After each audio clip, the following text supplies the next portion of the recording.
ஆண்டவரும் உலக இரட்சகருமாகிய இயேசுவின் நாமத்தில் வாழ்த்துக்கள். தினம் ஒரு மிஷனரி வரலாறு.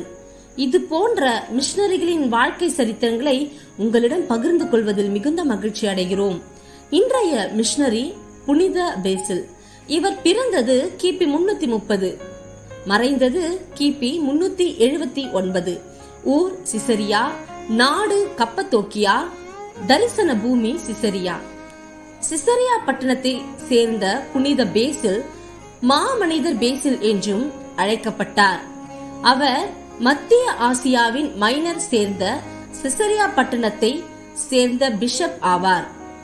துருக்கியில் கப்பத்தோக்கியாவில் உள்ள செல்வம் வாய்ந்த மேன்மை மிக்க கிறிஸ்தவ குடும்பத்தில் பிறந்தவர். அவர் சிசரியா, ஏதேன்ஸ், கான்ஸ்டாண்டினோபிள் போன்ற பட்டணங்களில் கல்வி பயின்றார். சட்டத்தை கற்பித்த ஒரு வருடத்திற்கு பின் வாழ்வின் உலக கவலைகளை விட்டு துறவற வாழ்க்கை வாழ தீர்மானித்தார். சிரியா, எகிப்து தேசத்தில் உள்ள மடாலயத்தில் வசிக்கும் துறவிகளின் சிக்கனமான வாழ்க்கையை கற்றுக்கொள்ள பயணம் மேற்கொண்டார். பின்னர் பொந்த என்னும் இடத்திற்கு திரும்பி வந்தபோது ஐரிஸ் என்னும் ஆற்றங்கரையில் மடாலயத்தை நிறுவினார். அந்த மடாலயத்தில் வசிக்கும் துறவிகளின் வேலையையும் தொழுகையையும் சமநிலைப்படுத்த தாக்கத்தை உண்டு பண்ணினார். கிழக்கு மரபு வழி திருச்சபையிலும் இடைக்கால கிறிஸ்தவ சமயத்தில் பேசில் ஒரு முக்கியமான நபராக இருந்தார். அப்பொழுது திருச்சபைக்கு எதிராக எழுந்த 4ஆம் நூற்றாண்டின் ஏரியானிசத்தினுடைய மத எதிர்கொள்கைகளை அவர் உறுதியாக எதிர்த்தார்.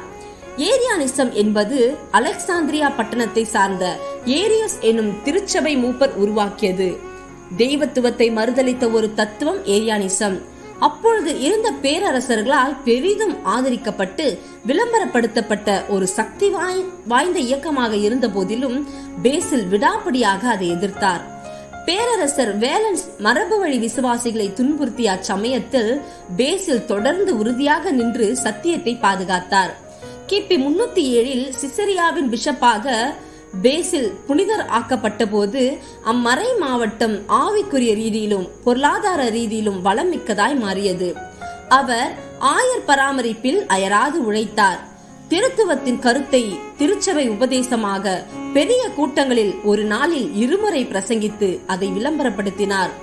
பேசில் கடுமையான அதிகார மனப்பண்பு உள்ளவராக இருந்தாலும் அவர் உதார குணமுடையவராகவும் அனுதாபம் மிக்கவராகவும் இருந்தார். சுவிசேஷத்தை பிரசங்கிப்பது மட்டுமின்றி அவர் தொண்டு நிறுவனங்களை தாங்கினார் மற்றும் சமூக நீதியை அவர் ஊக்குவித்தார். அவருடைய பிரசங்கங்கள் முக்கியமாக சமுதாய பிரச்சனைகளையும் நெறிமுறைகளையும் மையப்படுத்தியதாக இருந்தது. தேவையுள்ளவர்களுக்கும் ஏழைகளுக்கும் அவர் மருத்துவமனையை கட்டினார். மேலும் எல்லாராலும் அறியப்பட்ட புகழ்பெற்ற எழுத்தாளராக இருந்த பேசிலின் எழுத்துக்கள் கிழக்கிந்திய மரபு வழி திருச்சபையில் துறவரம் வளர்ச்சி பெறுவதற்கு ஒரு ஆழமான ஊன்றுகோலாக அமைந்தது. பிரியமானவர்களே, கர்த்தருடைய ஊழியத்துக்கும் அவரை சேவிப்பதற்கும் எந்த உலக கவலை ஆனது உங்களுக்கு தடையாக உள்ளது? ஆண்டவரே, எல்லா உலக கவலைகளில் இருந்தும் என்னை முழுவதுமாக கழுவி உம்மை தாழ்மையுள்ள ஆவியோடு பணிந்து கொள்ள என்னையே நான் ஒப்புக் கொடுக்கிறேன். கர்த்தர் தாமே உங்கள் அனைவரையும் ஆசீர்வதிப்பாராக. ஆமென்.